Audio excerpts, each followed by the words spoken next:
Good morning, everybody. Sponge Daddy here, counting my blessings, naming them one by one. This is post number 4 in this trek down Thankfulness Lane, and I hope to be able, God willing, to do 365 of them at least. And I trust me, I have quite a few things I'm thankful for. Today, it's going to sound weird, but I'm thankful for my sickness.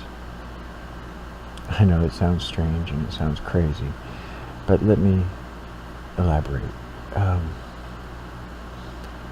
There's days I can't get out of bed anymore. There's days I can't eat. There's days all I do is vomit.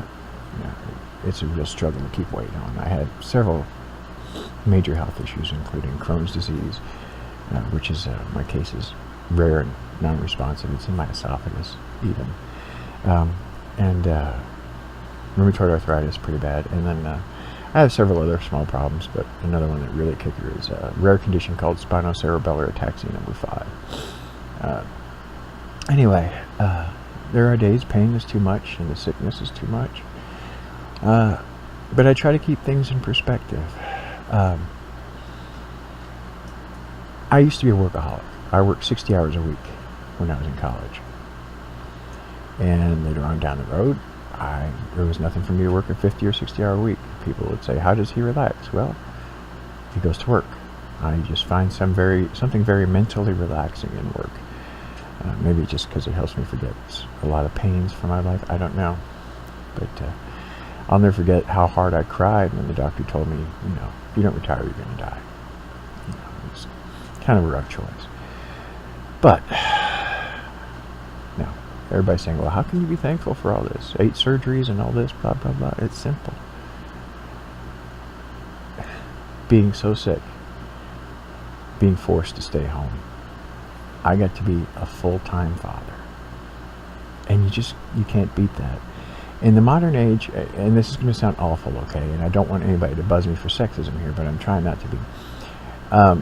Women have it quite a bit easier culturally in the United States now, because if a woman, stays home and takes care of the kids, hey, that's kind of fine. Everybody's okay with that.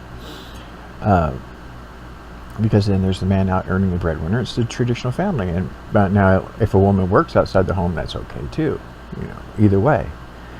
But now, if a man doesn't work and the woman has to be the breadwinner, society looks down on that quite a bit. And not just that, but also modern men are not only expected to work full-time, they're also expected to be, active parents. And it's very hard to wear all those hats, especially when I was working, it took so much time away from my family. It's like, well, when do I get to enjoy, the fruits of my labor? But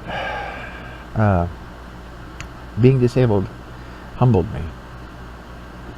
And I got to be a full-time father. And I wouldn't trade that for anything. I would, if you gave me the choice to do it all over again, the exactly same way, the exact same sickness and everything else, I would do it all over again. Being a full-time dad has been the most rewarding job I've ever had. Sometimes it's the hardest, because no one will ever break your heart like your children will, even when they don't mean to. But I've got 3 great kids. And I'm so happy and I'm so blessed, to have this gift. I mean, there's other things the sickness has given me that I will elaborate on in another post. But I wanted to talk about today is how being so sick allowed me to be a full-time dad. And thankfully, I'm still able to get up and cook for them from time to time. But I've always been here when they needed somebody. And my kids, I always want to give them the one thing I never had, and that was the knowledge that I was loved. My kids know without a doubt that they're loved unconditionally no matter what they do. And I made sure they had that. And being so sick allowed me to be their great counsel. And I think it's part of the reason I have 3 amazing children now that are loving and giving and caring people, hard workers, and compassionate. So I'm thankful for that. This elder got to pass on some wisdom anyway. But anyway, that's what I want to get into today. How I'm thankful that this sickness allowed me to be a full-time dad. And I'm so blessed, and so are you.